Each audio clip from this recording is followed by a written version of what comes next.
मुझे माननीय राज्यपाल महोदया के अभिभाषण पर बोलने का मौका दिया।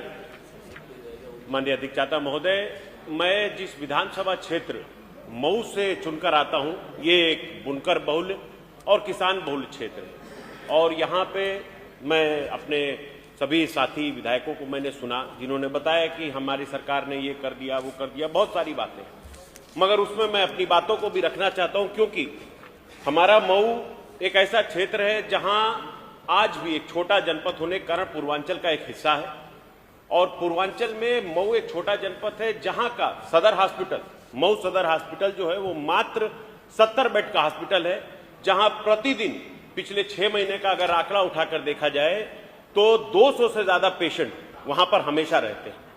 माननीय चेयर से मैं अनुरोध करूंगा कि आपके माध्यम से मेरी ये रिक्वेस्ट हो कि मेरा मऊ सदर जो सीट है उससे दो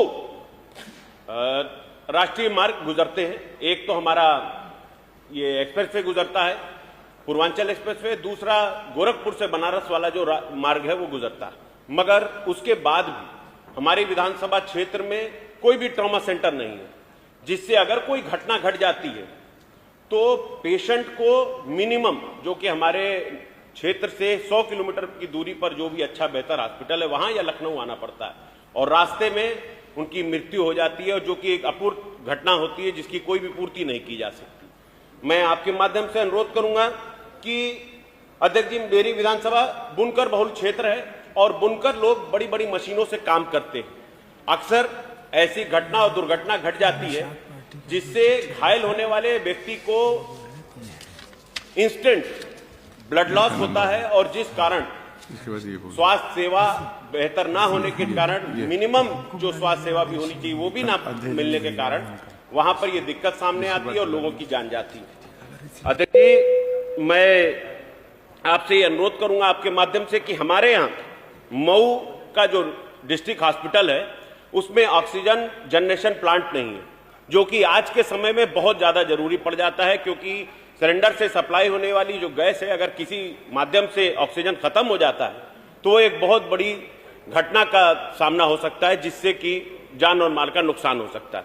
अध्यक्ष जी, मेरे यहाँ एक सबसे बड़ी परेशानी यह है कि जो सदर हॉस्पिटल है उसकी अच्छा ना होने की वजह से और वहां कोई भी स्पेशलिस्ट डॉक्टर ना होने की वजह से जो प्राइवेटाइजेशन हो रहा है, और वैसे भी इस सरकार में प्राइवेटाइजेशन को काफी बढ़ावा दिया जाता है, तो हमारे मऊ में जो प्राइवेट हॉस्पिटल्स है उनकी एक मोनोपोली चल रही है, जो अपने मनमाने रेट पर लोगों को हॉस्पिटल में भर्ती करते हैं और उनसे मनमाना रेट वसूलते हैं और ठीक से इलाज तक नहीं मौजूद हो पाता। तो माननीय अध्यक्ष जी, मैं आपसे यह अनुरोध करूंगा कि मेरे इस प्रस्ताव को भी भरा जाए, रखा जाए उसमें, और हमारे यहाँ मऊ के जो हॉस्पिटल है उसमें इन सुविधाओं को भी ऐड किया जाए। अध्यक्ष जी, मैं एक बड़ी महत्वपूर्ण बीमारी है जो हमारे मऊ में लोगों को बहुत परेशान कर रही है, थैलीसीमिया नामक एक बीमारी है।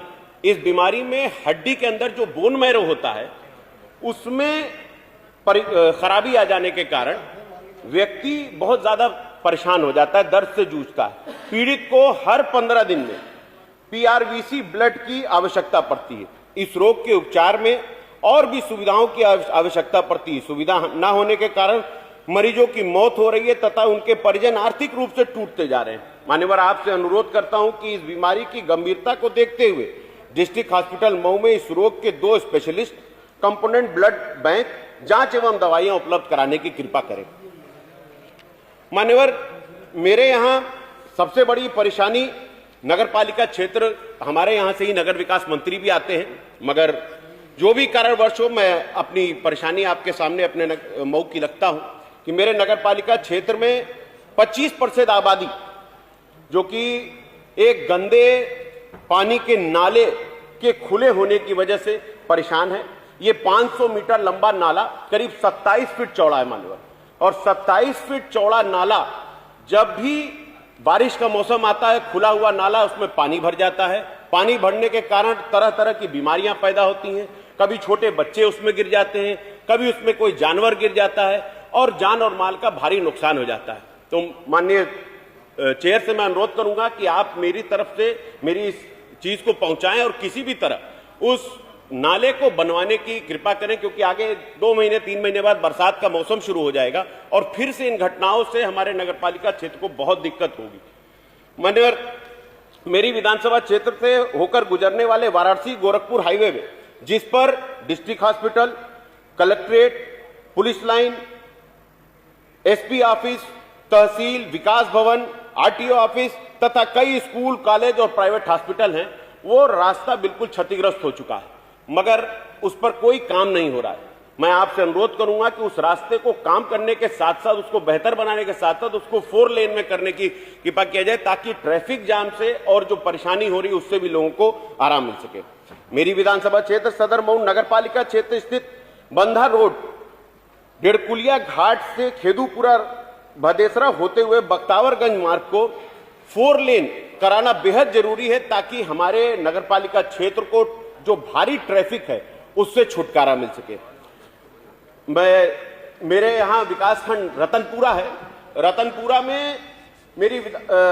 में विकासखंड ग्राम फैंचा है, टिपर 7 में तमसा नदी पर गोदाम घाट के सामने पुल का निर्माण कराना बेहद जरूरी है, क्योंकि लोगों को इसकी बड़ी समस्या हो रही है इसकी वजह से।